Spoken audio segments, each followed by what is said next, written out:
Wa 'anin Nawas bin Sam'an radhiyallahu anhu 'anin Nabi sallallahu alaihi wasallam qala al-birru husnul khuluq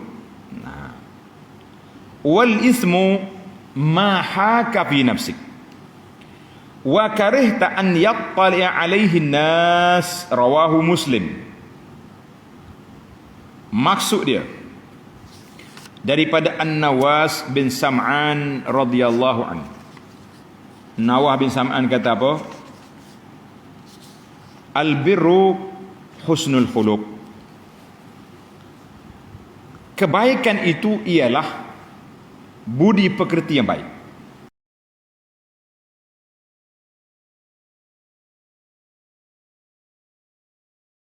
Apa makna al-bir? Tanda tuan-tuan. Al-birru dikata kalimatun jami'atun. Satu kata-kata yang pendek mengandungi makna segala perbuatan yang baik, yang ma'ruf, itu dia panggil bir.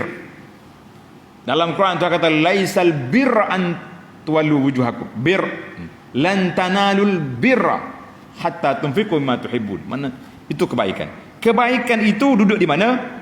Duduk di husnul khuluq, perangai baik. Allahu akbar. Tinggi tuan-tuan dan puan-puan darjat perangai baik. Perangai baik ni Allahu akbar. Sebab apa? Nabi sallallahu alaihi wasallam mendapat anugerah kalau sesuai. Kalau tak sesuai tak usah kata.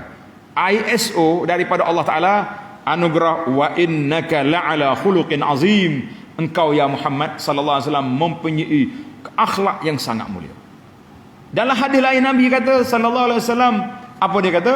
Aku dibangkitkan oleh Allah Azza wa Jalla untuk menyempurnakan budi pekerti, akhlak yang mulia. Budi pekerti, akhlak yang mulia. Itu kerja Nabi sallallahu alaihi wasallam. Baik. Wal ismu, dosa pula macam mana? Wal ismu ma haka fi nafsi. Benda yang tidak baik, dosa, benda yang tak baik itu, iaitulah tindakan yang membuatkan kamu bimbang. Dengar ni. Bila kita buat benda ni, kita rasa, ya ke tak ni? Jadi ke tak? Itu dia panggil, hati kita tak tenang. Hati kita tak tenang. Satu. Wa karihta an yattali' alaihi nas. Dan membuatkan kamu sendiri benci, tak suka jika perbuatan itu diketahui oleh orang lain. Ingat baik. Hadis ni riwayat Muslim. Tanda tuan-tuan, lil ismi alamatan. Dua tanda benda tu tak baik. Yang pertama, hati kita rasa jadi ke tak ni? Betul ke tidak ni? Mana hati tak tenang. Tu tanda benda tu tak comel. Yang kedua, kita tak suka orang tengok. Hal tu mana kalau benda baik, kenapa nak sembunyi ya? Kecuali ada masalah lain lah. Masalah keselamatan kau pula, itu cerita lain. Tapi kalau benda ni, pasal itulah kalau kita duduk main handphone. Kalau kita baca Quran, orang mari tengok, suka. Akak gini pula. Tinggi pula akak, nak senang baca Quran tu. Tapi kalau dia tak tengok cerita, cerita majid-majid duk melompat. Terkejut. Mari bila? Mari bila tu kat pucak dah muka. Tak sedap laginya, dia tengah jawab SMS. Bini mari di belakang. Siapa tu bah? Pucak. Yalah dah tu. Boleh pegang handphone lalu dah. Tengok. Dua dosa tanda. Yang pertama, hati kita tak tenang. Yang kedua, kita tak mau orang tengok.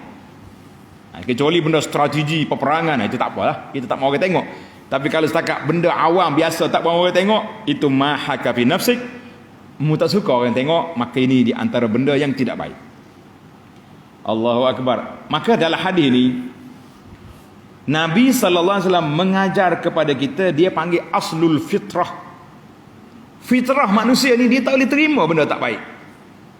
Dia tak boleh terima benda tak baik. Kan? Maka bila rasa dalam jiwa kita tak tenang satu benda ni, usahlah kita ambil-ambil. Ana jumpa satu kes. Seorang perempuan dia pergi haji kan. Dia kata, ustaz, dia nak jumpa dia dengan suami dia, nak jumpa saya. Bila jumpa satu tempat, dia kata macam mana ni ustaz, suami saya ni pelik. Dia pergi, kalau malam Jumaat tu dia pergi berzikir, entah apa-apa bacaan yang dia bawa balik pelik-pelik. Akhir sekali dia balik, dia kelahi dengan saya pula. Saya tahu dengan ustaz ceramah, orang yang berzikir ni hati tenang, ni pergi berzikir balik nak kelahi, asyik nak cerai bini. Ni apa penyakit lagu ni, dia kata. Oh sudah. Bila kita tanya siasat-siasat ni, dia sendiri berasa saya pun kena ragu juga dengan ajaran tuan guru tu.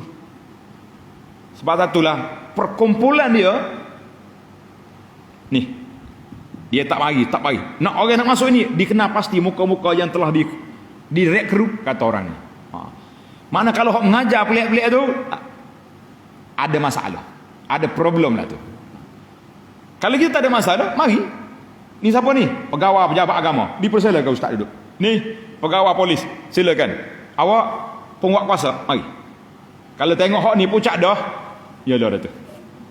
Ini maknanya kita boleh kesan benda-benda yang pelik ni apabila dia sendiri tu pelik. Itu dia panggil aslul fitrah. Jadi sepatutnya pasal itulah kita dalam masalah saat ni, masalah syubhat. Anda kata syubhat ni banyak perkara sebenarnya, banyak perkara. Syubhat dalam amalan kita sendiri.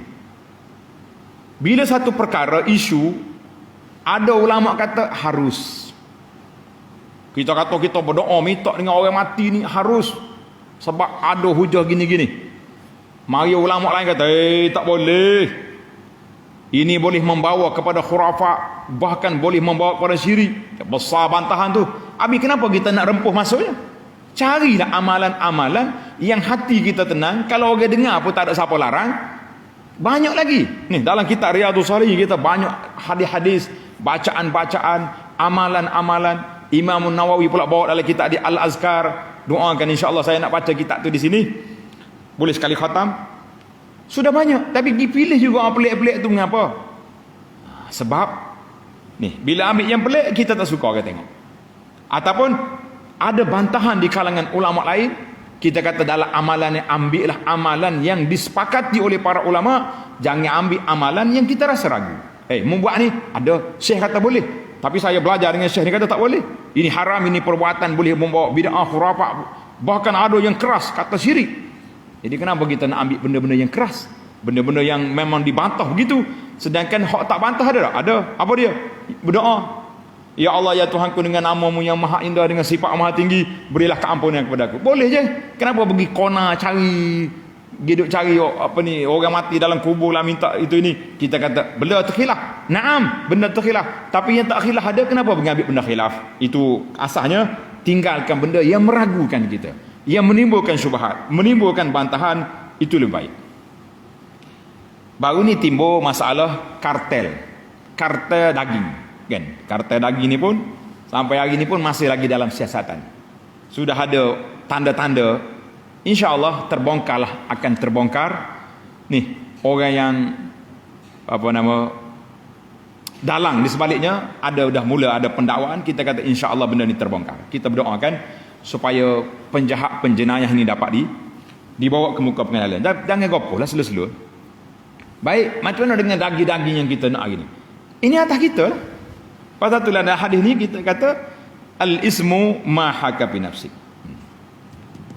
Sebelum itu kita pergi kepada hadis yang ke-591, ada kaitan dengan isu kartel ni, kan? Maknanya daging di Malaysia ada syarikat-syarikat Islam, BMF dalam bahasa kempen kita sekarang, utamakan yang dibuat oleh orang-orang Islam. Kenapa kita pergi cari yang ni?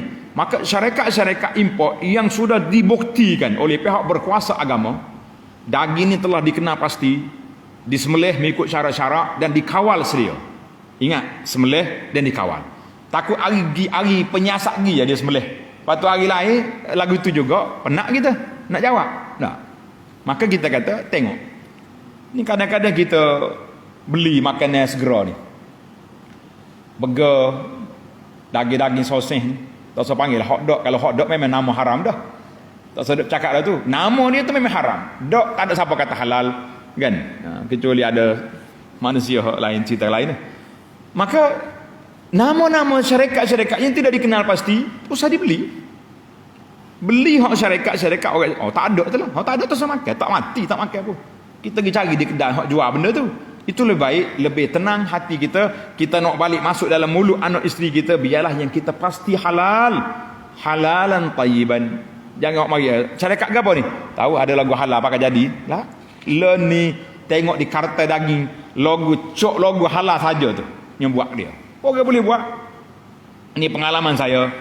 Duduk di luar negara, banyak kita pergi beli benda-benda frozen. Tapi kita tengoklah syarikat mana. Masuk di kedai daging, ayam, ada tulis halam, alif lam halal. Syarikat mana tahu, dia tak ada jakim situ. Duduk negeri Arab. Disembelih mengikut cara Islam. Oh, kita pun tenang. Oh, sembelih ikut Islam. Beres. Gi tempat daging, sembelih ikut Islam. Beres. Gi tempat ikan, ini sedap kali ni. Mazbuh ala syariatil Islamiyah. Disembelih mengikut cara Islam. Plastik ikan pun sembelih juga. Apa jadi? Daging, ayam, ikan, sembelih belaka. Jawabnya tiga-tiga kena campur belaka. Mana habis macam mana? Mula ragu dah kita tu. Mari keraguan. Bila ragu, tak usah makan daging-daging. Pasal tu kalau dia dimakan di restoran di negeri Arab, dia tulis laham baladi. Dia tulis besar di kedai makan, laham baladi, maknanya daging tempatan. Hak sembelih sini. Kalau hak daging import dia tak tulis gapo lah, pakai senyak gitu. Tapi harga berbeza. Hak ni laham baladi, satu nafas, satu pinggan bekas makanan 20 rial. Hak laham dia panggil khariji, hak tu mungkin 15 rial, 10 rial. Berbeza. Jadi kita kalau kita rasa nak tenang hati, jangan duk makan hak tu. Pakai hak ni.